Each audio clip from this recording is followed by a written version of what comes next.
करेंगे जहां इजराइल को बड़ा झटका लग सकता है। 1.5 महीने से चल रहे युद्ध में अब वो हुआ है जिसका हमास बेसब्री से इंतजार कर रहा था। इजराइल और हमास 4 दिन के सीजफायर पर राजी हो चुके हैं। अब ऐसे हालात में दावा किया जा रहा है कि इजराइल को हमास के साथ सीजफायर करना बहुत भारी पड़ने जा रहा है। देखिए रिपोर्ट।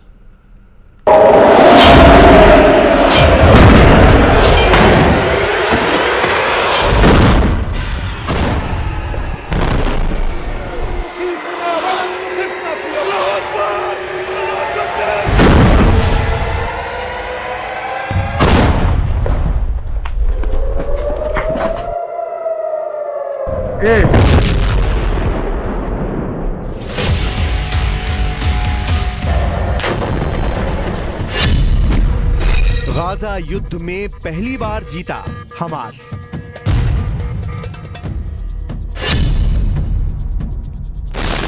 फिलिस्तीन और मिडिल ईस्ट की मीडिया दावा करने लगी है कि 1.5 महीने के भीषण गाजा युद्ध में पहली बार हमास ने इजराइल को हरा दिया है। दावा किया जा रहा है कि हमास के भारी दबाव और भीषण हमलों की वजह से इजराइल सीज फायर करने को मजबूर हो गया है। 4 दिन का ये युद्ध विराम ऐसे वक्त हो रहा है जब इजरायली सेना उत्तरी गाजा में जीत के दावे कर रही है, जबकि दक्षिणी गाजा में ताबड़तोड़ इजरायली हमले हो रहे हैं।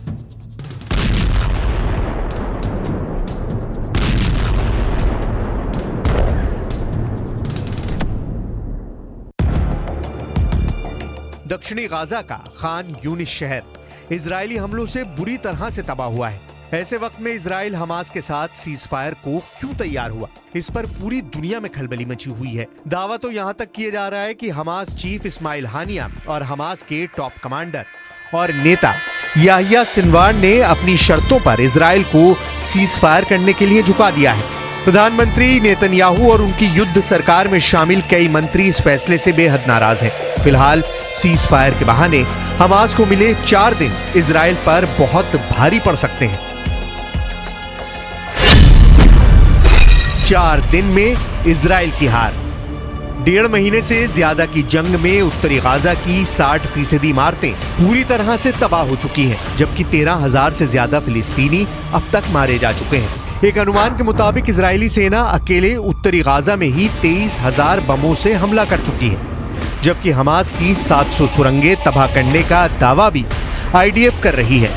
लगभग 18,000 ठिकाने हमास के तबाह करने का दावा इजराइल का रक्षा मंत्रालय कर चुका है। ऐसे हालात में क्या इस दावे पर यकीन किया जा सकता है कि 200 से ज्यादा बंधकों को बचाने के लिए इजराइल ने हमास के साथ सीज फायर पर समझौता किया है, जबकि खुद प्रधानमंत्री नेतन्याहू कह चुके हैं कि हम हमास के साथ किसी भी तरह का समझौता नहीं करेंगे और ना ही पूर्ण युद्ध विराम करेंगे। अगर इजराइल ऐसा करेगा तो यह हमास के सामने सरेंडर करने जैसा होगा, आतंकवादियों के सामने हार मानने जैसा होगा। तो फिर इजराइल हमास के साथ 4 दिन के सीज फायर पर तैयार क्यों हुआ है? जरा इस पेचीदा पहली को भी समझ लीजिए और इजराइल की चाल को भी समझ लीजिए। इजराइल के प्रधानमंत्री बेंयामिन नेतन्याहू ने ऐलान कर दिया है कि भले ही दुनिया भर की मीडिया सीज फायर पर बढ़-चढ़ कर दावे करे, लेकिन ये बिल्कुल साफ है कि युद्ध नहीं रुकेगा, हमले नहीं रुकेंगे। सीज फायर का मतलब युद्ध रोकना नहीं है, बल्कि बंधकों की रिहाई के लिए एक रास्ता निकालना भर है।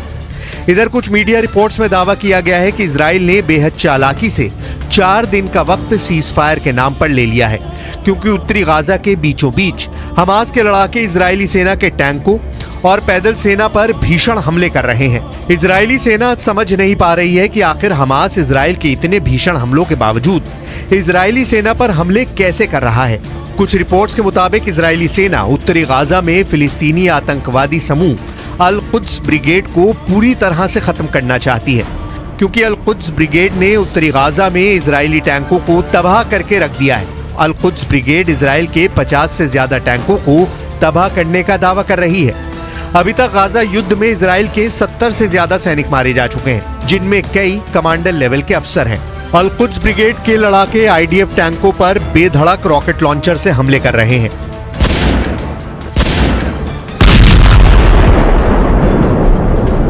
בחוץ דיבורי הבל, כאילו אחרי ההפוגה להשבת חטופינו, אנחנו נפסיק את המלחמה.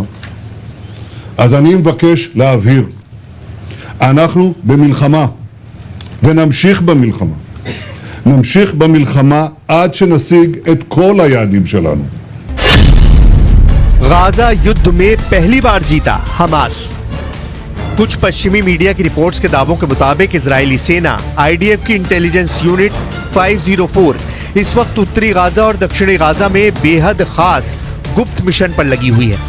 दावों के मुताबिक आईडीएफ की इंटेलिजेंस यूनिट 504 ने ही हमास के हथियारों की खेप और सुरंगों का पता लगाया है। दावा तो यहां तक किया गया है कि दुश्मनों से बचाने में मोसाद और शिन बेट के अलावा 504 यूनिट का भी बड़ा योगदान सामने आया है। इजराइल की सीक्रेट फोर्स 504 एक्टिव इस वक्त बेहद एक्टिव है। 1.5 महीने से ज्यादा की जंग में हमास के कम से कम 300 लड़ाकों को आईडीएफ की इंटेलिजेंस यूनिट 504 ने पकड़ा है और उनसे पूछताछ में कई राज खोज निकाले हैं। इंटेलिजेंस यूनिट 504 ने हमास लड़ाकों से गाजा में उनके ठिकाने, अस्पतालों में कमांड सेंटर से लेकर हमास की अगली रणनीति तक का पता लगा लिया है, जिसके बाद से इजराइल ने हमास के साथ सीज फायर का फैसला लिया है ताकि हमास के लड़ाकों से मिली बेहद खास जानकारी के आधार पर इजराइल नए सिरे से उत्तरी और दक्षिणी गाजा में प्रचंड हमले कर सके।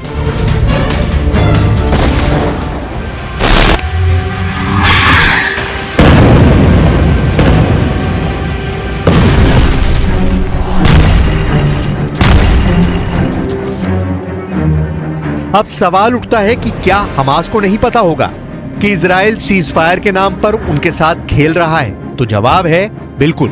हमास के टॉप नेता और कमांडर्स सभी को पता है कि इजराइल सीज फायर की आड़ में गाजा में बहुत कुछ खेला कर सकता है, लेकिन हमास भी चाहता है कि अगर 4 दिन तक इजराइल के हमले हमास के ऊपर नहीं होंगे तो वो इस वक्त में इजरायली सेना पर नए सिरे से हमले करने के लिए अच्छी तैयारी कर सकता है।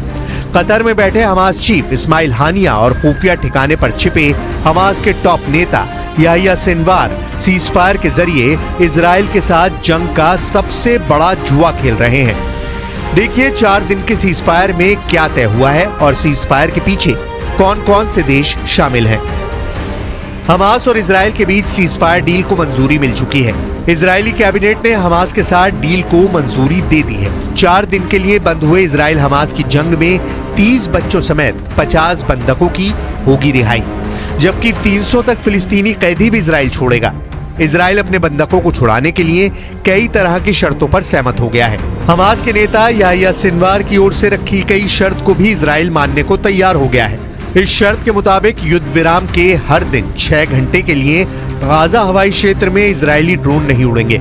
इसका कारण है कि इजराइल बंधकों की लोकेशन ना जान सके। हमास हर दिन 10 इजरायली बंधकों को छोड़ेगा। इस पीस डील को मुकाम पर पहुंचाने में कतर, मिस्र के अलावा तुर्की ने भी अहम भूमिका निभाई है। तुर्की कुछ मुस्लिम देशों के सीनियर अधिकारियों को मिलाकर बने ग्रुप में सक्रियता से काम कर रहा था।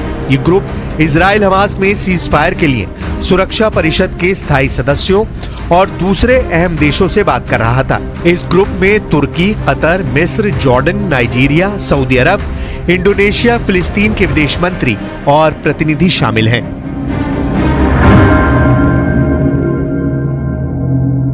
Hamas have a dubious record with regard to holding fire in the past. They've utilized these types of pauses in the past to conduct more killing and abduction.